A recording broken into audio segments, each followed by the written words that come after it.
Hello guys! Ito po ang pagkain nilang hummus. Ano ba yun? Chickpeas in English. Kinakain po nila itong fresh. Masarap po siya guys. Marami silang pagkain dito na kinakain nilang fresh. So, tingnan ninyo. Hummus. Tatanuin sila tapos inaano nila. Tapos pag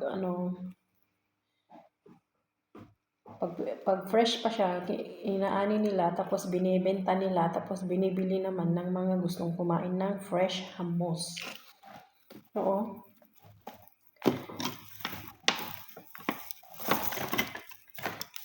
Tingnan niyo, oh.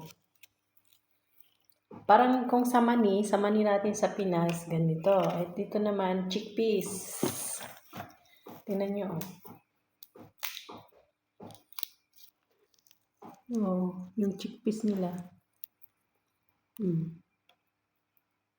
Diba?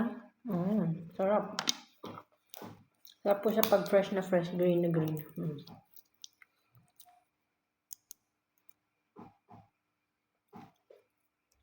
Kain po tayo.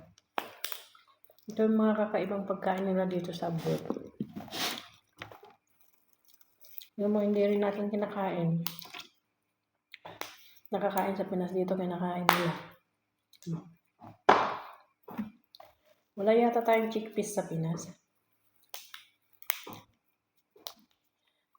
Kapag dry naman na to, inaan nila, tapos ginagawa nilang hummus tahina. Ginigiling nila. Tapos ginagamit din sa pagluluto.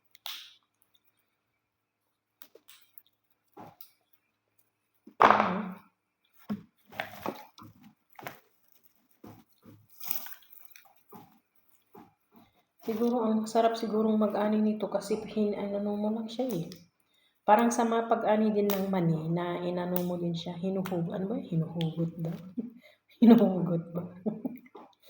Ay nako. Mali-mali.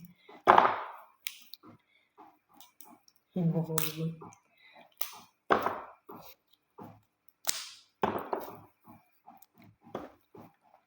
Ang dami. Ang hilig talaga ni Madam kumain ng fresh. Pero sabi nila kasi kapag kumain ka daw ng fresh, mas masustansya.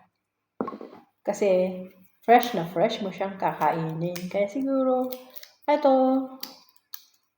mahilig sila sa fresh. Kain din tayo. Thank you for watching.